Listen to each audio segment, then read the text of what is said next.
José de Aro, como cada miércoles, con la actualidad norteamericana. Muy buenas tardes, buenos días para ti. Buenas tardes para vosotros, buenos días para los que nos encontramos en Nueva York. Bueno, ¿cómo estás viendo estas declaraciones desde ayer? Hoy también Yellen y Powell respondiendo a las preguntas, ¿no? Hablando sobre la evolución de la inflación. Ayer, bueno, pues parecía de alguna forma, José, que se cumplía un hito, ¿no? Cuando Powell abría la puerta a quitar esa palabra transitoria del discurso, cuando reconocía esa persistencia.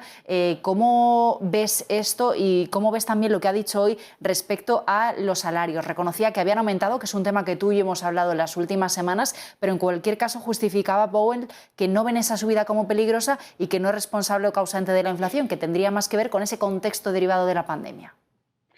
Completamente. Aquí hay que tener en cuenta varios aspectos. El más importante, como comentabas, es ese cambio de guión por parte del presidente de la Fed, de Jerome Powell, que básicamente veíamos cómo dejaba de lado esa transitoriedad de la inflación y abría la puerta, sobre todo, a acelerar ese recorte en las compras de activos que seguramente se anunciará en la próxima reunión del Comité de Mercados Abiertos de la Fed del 15 de diciembre. Tenemos que tener en cuenta que hasta ahora esa reducción se limita a 15.000 millones de dólares mensuales. Se supone que se limitaba a noviembre y al mes de diciembre, y ahora mismo las principales mesas de inversión proyectan que este recorte podría llegar a duplicarse hasta los 30.000 millones de dólares mensuales en ese anuncio que podría hacerse a mediados de este mes. Esto lo que implica principalmente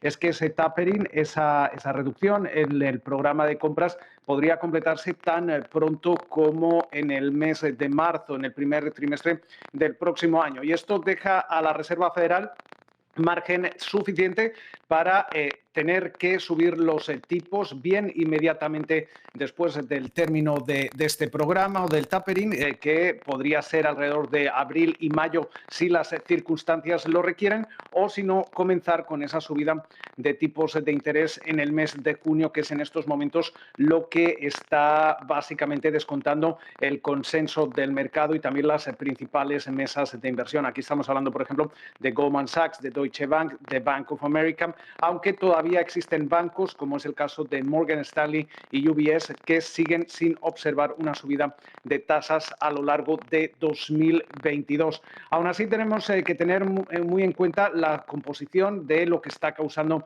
esta inflación. Como comentabas, no es nuevo que Jerome Powell haya indicado que esa subida en los salarios no es básicamente ese factor que está generando la inflación o la subida de los precios. De hecho, según el Banco Central estadounidense, esas subidas salariales no serían causa de preocupación, y tanto como ha reiterado Powell como también ha reiterado Yellen, básicamente esa inflación algo más persistente, que podría continuar hasta bien entrado 2022, llega más bien por los problemas que seguimos viendo en la cadena de suministros.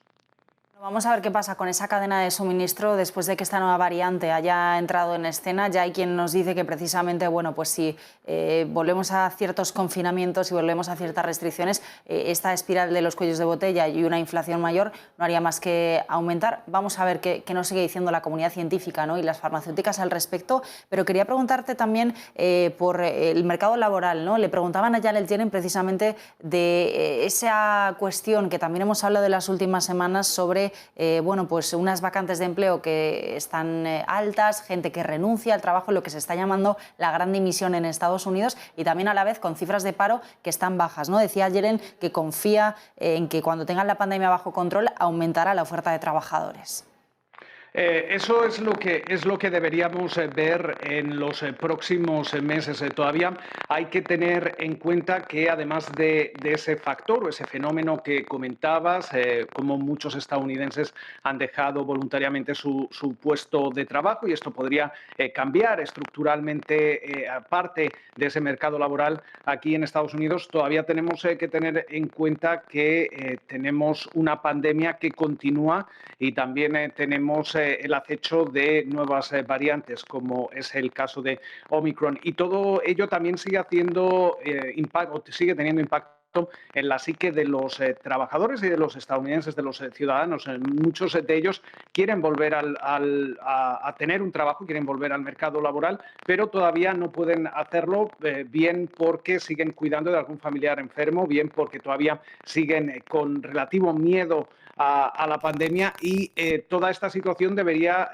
comenzar a corregirse conforme seguimos viendo un mayor porcentaje de vacunación, seguimos viendo un mayor acceso a esas dosis adicionales, también a la aprobación de tratamientos orales contra el COVID-19, y también determinar cuál va a ser el impacto de esta última variante. Por eso Yellen respaldaba o básicamente justificaba que ese mercado laboral debería comenzar a normalizarse, entre comillas, en los próximos meses. De momento vamos a tener que estar muy atentos a esos datos correspondientes al mes de noviembre. Hoy ya hemos conocido cómo el sector privado generaba más puestos de trabajo de lo previsto, y mientras tanto ahora mismo el consenso espera que en el mes de noviembre se hayan generado alrededor de 600.000 puestos de trabajo y que esa tasa de paro pueda caer hasta alrededor del 4,4%. Pues vamos a ver qué sucede con todos estos frentes en el horizonte. José de Haro, como siempre, muchísimas gracias. Nos vemos el miércoles para seguir actualizando la realidad económica de Estados Unidos. Buenos días. Un placer.